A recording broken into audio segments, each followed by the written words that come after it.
Kehidupan dan kematian gerombolan itu tidak penting. Yang penting adalah keberhasilan rencana suku kita.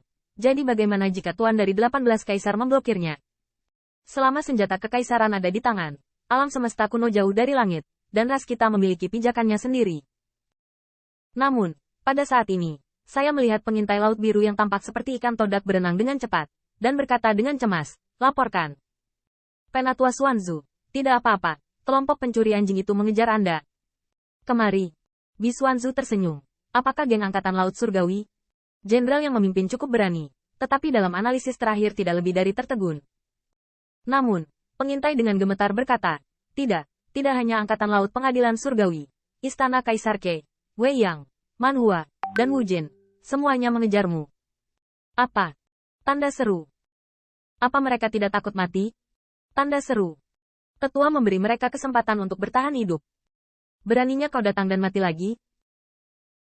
Wajah Bi Xuanzu cemberut dan terkejut, seolah-olah, bagaimanapun, dia tidak pernah membayangkan bahwa apa yang disebut pasukan kekaisaran 18 Fang akan berani mengejarnya.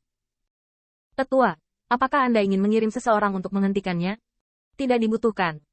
Namun, Bi Xuanzu dengan cepat pulih, melambaikan tangannya dan mencibir. Lewati perintah, lanjutkan berbaris, dan buru-buru kembali ke istana Bihai Divine dengan kecepatan penuh. Tujuan kita bukanlah masa. Pemblokiran tidak perlu. Karena jika lebih sedikit orang yang ditugaskan untuk melawan maka tidak akan berpengaruh sama sekali. Sebaliknya jika masa menang beruntun maka semangat juang mereka akan menumpuk seperti bambu yang patah. Sebagai tetua klan Bihai, dia bisa melihat bahwa begitu moral klan Kaisar ke-18 baru saja pulih. Mereka biasa mundur untuk maju dan menghancurkan rencana Panglima Perang Qin Yichen. Bi Xuanzu jelas bukan generasi umum. Kebetulan gerombolan itu berani datang. Kita akan memiliki lebih banyak pengorbanan untuk mempersembahkan korban kepada Kaisar. Bi Xuanzu kembali menyeringai lagi, dan dia tidak percaya lagi. Gelombang macam apa yang bisa dilakukan kelompok bidak catur ini yang bisa ditinggalkan kapan saja di mata Dewa Kaisar. Desir-desir. Di Bihai Divine Palace, di atas altar yang terlihat seperti jurang, tidak diketahui lagi berapa banyak dewa dan iblis yang dipenggal kepalanya. Darah dan darah mereka telah terkuras. Bahkan tulang-tulangnya pun terserap oleh kekuatan altar tersebut dan diubah menjadi kekuatan senjata kekaisaran Bihai. Tanda seru. Pada awalnya, Taois gemetar. Sampai sekarang, pengorbanan darah telah dilakukan selama 2 putaran, yaitu 200.000 dewa dan setan telah dibunuh.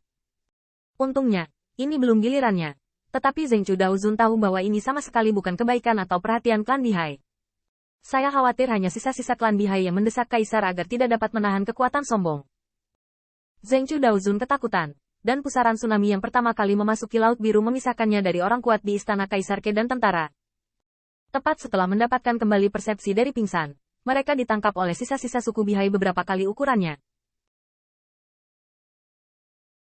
Zheng Chu Daozun bukanlah seorang jenderal, tetapi juga seorang jenderal Zen Moguan pada saat ini. Bagaimana dia bisa tidak mengerti bahwa klan Bihai telah menangkap malpraktek berkelahi satu sama lain dan tidak puas satu sama lain, dan dikalahkan satu persatu.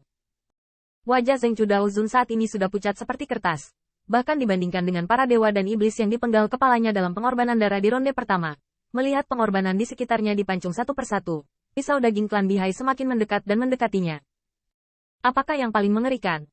Dan yang membuat Yang Mulia Zheng Chu Dao sangat putus asa adalah bahwa pada saat ini, dia melihat ratusan ribu roh klan Bihai terbang. Jumlah dan kekuatan Yang Mulia Dao Zheng Chu tidak memiliki harapan. Penatua Xuanzu berdiri di tangan altar dan memegang kapak pembuka laut di tangannya. Pendeta Tao dari klan Bihai melihat ini, dan matanya berbinar. Mengapa para tetua kembali? Menurut rencana mereka, tetua Bi Xuanzu dan banyak roh dan jiwa akan membunuh kaisar yang tersisa di istana Bi Xuan. Mungkinkah Penatua Xuanzu telah membunuh semua pencuri anjing itu? Seperti yang diharapkan untuk menjadi Penatua Xuanzu.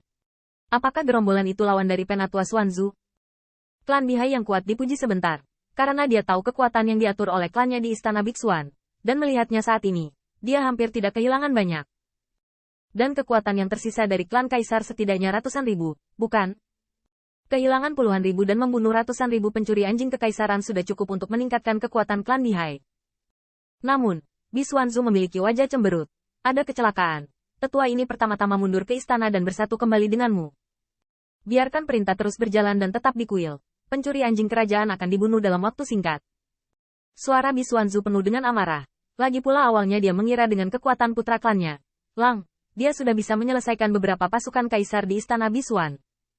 Dan mendengar ini, Klan Bihai yang kuat yang awalnya ditempatkan di sini tidak bisa membantu tetapi menjadi heran. Pencuri anjing itu telah membunuh mereka. Berapa banyak orang? Wajah Bi Xuanzu muram. Banyak. Begitu kata-kata ini keluar, banyak dewa dan iblis yang memiliki wajah suram di altar tiba-tiba menjadi penuh harapan ketika mereka mendengar kata-kata itu.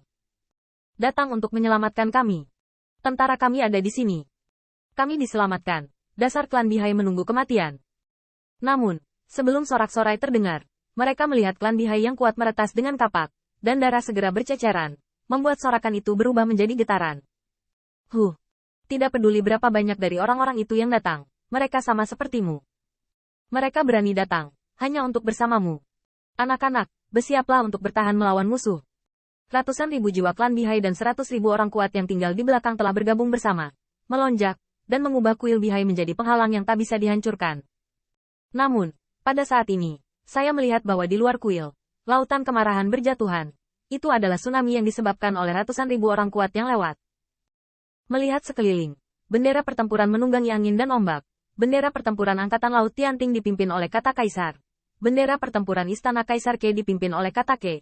Tentara suku Wei yang dipimpin oleh kata Wei. Bendera pertempuran Manhua dengan bunga ajaib. Melihat sekeliling, di depan masing-masing klan Kaisar, ada sejumlah orang kuat berdiri di sana. Pisau Pangkuo Haiyan Yu mengacungkan. Angkatan Laut Pengadilan Surgawi, datang untuk mengepung sisa-sisa Laut Biru. Putri Wenxing mengangkat senjatanya tinggi-tinggi. Jangan takut pada saudara-saudara dari Istana Kaisar Ke. Putri ini akan membawamu keluar dari Laut Biru hari ini. Klan Wei yang diperintahkan oleh Kaisar Surga untuk memusnahkan sisa-sisa dan tidak meninggalkan apapun. Membunuh. Membunuh. Membunuh. Ratusan ribu pasukan di laut dalam membentuk garis cahaya ilahi dan kekuatan sihir tanpa akhir yang terlihat. Pertempuran itu membumbung tinggi ke langit, bahkan cukup untuk menghancurkan Istana Bihai Divine. Raungan yang memekakkan telinga membuat Zheng Chu Daozun, yang berlutut di tanah, mengangkat kepalanya, dan keinginan kuat untuk bertahan hidup muncul di matanya. Di sini, sang putri ada di sini secara pribadi. Jenderal Pang ada di sini untuk menyelamatkan kita. Tapi tak lama kemudian, dengusan dingin Bi Xuanzu langsung memadamkan harapan mereka. Tidak peduli berapa ratus ribu massa yang melompat, mereka pada akhirnya akan menjadi massa. Kamu bisa datang untuk mengambil inisiatif untuk mati, dan para tetua yang bermasalah akan menemukanmu lagi. Anak-anak dari klan Bihai, bunuh mereka, dan korbankan untuk Kaisar. Biarlah kekuatan King He yang lebih tua menjadi abadi, sehingga rekan senegara kita bisa keluar dari Tianhe.